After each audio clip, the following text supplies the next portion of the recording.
Good morning students, welcome to the statistics class once again. In the previous classes I've explained to you about the methods of arranging continuous class intervals. I've explained to you about the three methods, that is inclusive method, exclusive method and open-end class intervals. Okay, and I've also explained to you what are cumulative frequencies. I've explained to you about the Sturgis rule, and I've also explained to you about the relative frequency as well as the frequency density. Okay, right, I hope you're all following it. Right, now let's proceed further for this last theory class for this part of this chapter, that is frequency distribution. So this would be the last theory, and then later we have another one which is called as tabulation, and that is a different concept. So now in the frequency distribution, this is the last theory. So there are certain principles that we need to follow in forming a continuous frequency distribution, students. Okay, right, we need to follow certain pattern, certain rules that the people who have formed or who have framed about and you have taught about this frequency distribution expect us to follow this pattern, this principle. Okay, so we need to do it. So to give a good picture, to give a good idea about the frequency distribution, and for a better analysis, for a smooth analysis, you know, we need to have a certain pattern, and that pattern or that principle that we have to follow is to form a frequency distribution. The first one, this is number of classes. When we form number of classes, you know, number of classes like 0 to 10 is one class, 10 to 20 another class, 20 to 30 is another class. Like that, number of classes, all right, should generally be between 4 and 14. In other words, they said minimum 4 classes, maximum 15 number of classes should be there. Minimum 4 classes and till 15, the maximum is 15, not more than 15 classes should be there, not less than 4 classes. It's not ideal, it's not good. So if ever the number of classes is between 4 and 15, it can be called as an ideal or a good frequency distribution. Okay, so this is the first pattern, students, the first rule that they have asked us to follow. The number of classes should be between 4 and 15. Okay, right. Second, they said is exclusive class interval should be formed. For what? For better continuity. Okay, so as we know, inclusive class intervals also we have, open-end classes also we have, and exclusive also we have. Okay, so which is the method that we have to follow for continuity? Exclusive is the only one which offers continuity. Even open-end offers continuity, but exclusive is the right one. So we always have to prefer, whenever the data is given to us, we always have to form continuous frequency distribution using exclusive method, that is 0 to 10, 10 to 20, 20 to 30, 30 to 40. This is what is exclusive class intervals. This arrangement must be made all the time. We should prefer exclusive class intervals. Okay, right. The third one, the width of the classes should be constant throughout, should be uniform throughout. Like for example, 0 to 10. What is the width of the 0 to 10? 10. 10 to 20. What is the width? 10. 20 to 30. What is the width? 10. So what is happening there? Continuity, that is constant it is. The first class also is width 10. The second class also has the width 10. The third class also has the width 10. Right? The fourth class also has the width 10. So like that, there should, that continuity, that is constant, that width of the class should be constant through all the class intervals. That is the best way of arranging class intervals. They said one having 5 as class width, like 0 to 5 class interval is, class size is 5. Then if you take next is 5 to 15. 5 to 15 is the next class. What is the width of the class? 10. The first class is 5, the next class is 10. This is not a proper way of arranging. Understand? It cannot be called as an ideal way. Right? But we can arrange, no doubt. We can arrange, but it's not an ideal way. Ideal would be having a constant width of throughout all the frequency distributions. Okay? This is the third one. The fourth one is we have to avoid open-end classes, students. Always we have to avoid open-end classes. You know what are the open-end classes? What are the open-end classes? Below to 10, that is below 10.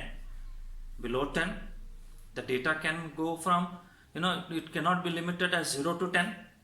We cannot take it as minus 10 to 10. It can go up to even minus infinity. Right? Say if I say above 40, it cannot be 40 to 50. It cannot be 40 to 60. It cannot be 40 to 80. It cannot be 40 to 100. It can go even up to 40 to infinity. So such vague arrangement it would be. So we need to avoid such open-end classes. This is what they have said. So always prefer exclusive method which has closed ends and the continuity will be there. That is what is the fourth point, which says avoid open-end classes. The fifth one, classes should be arranged in ascending or descending order. What does this mean, ascending or descending order? It means that we have to arrange the data in an order. 0 to 10, the first set of values. The second set of values, 10 to 20.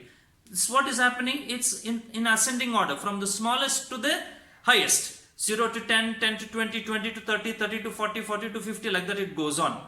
Or you can arrange it in a descending order, like 90 to 100 or 80 to 90 or 70 to 80 or 60 to 70 or 50 to 60, like that. You can arrange it in a descending order.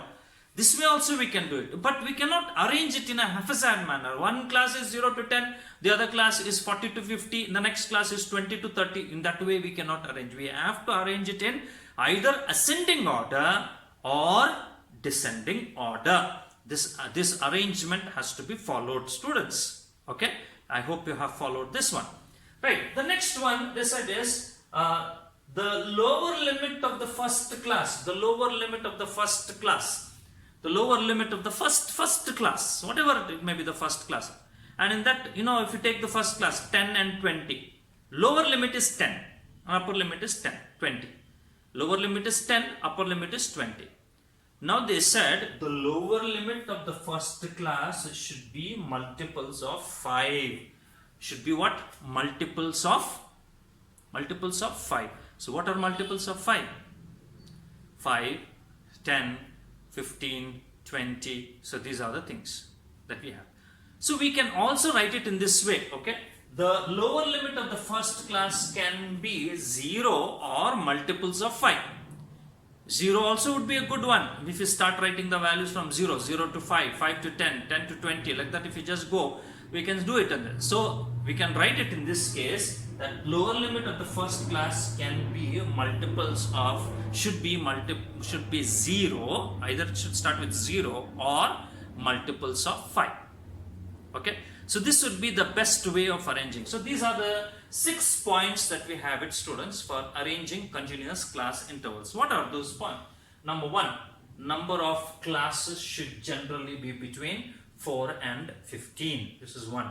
Number 2, exclusive class intervals should be formed for better continuity. Right. Third one, width of the classes should be constant throughout. Width of the classes should be constant throughout. Okay, all the frequencies. How many frequencies that you have? You have to have this. And the fourth one, we should avoid open-end classes. Open-end classes will be very difficult for us if we have to find out midpoints, or if you have to find out any other measures. It will be very difficult to identify the midpoint and do it. So that is the reason why we have to avoid this open-end classes. Okay. And the fifth one, classes should be arranged in ascending or descending order, students. They should be arranged in ascending or descending order. So if you are arranging, most of the times, usually we do it with ascending order only, students, from the lowest to the highest. This is how we arrange it. Okay, most of the times we do it. So if ever we are not following or we are not doing it right, we need to keep it in our mind when we are doing it. Either it should be descending or ascending. Anything will do. Okay, for us. The last one, the lower limit of the first class should be either 0 or multiples of 5. Either it should be 0 or multiples of 5, students. Okay, so this is what we have it for this continuous frequency distributions, the rules or the principles that we have to follow.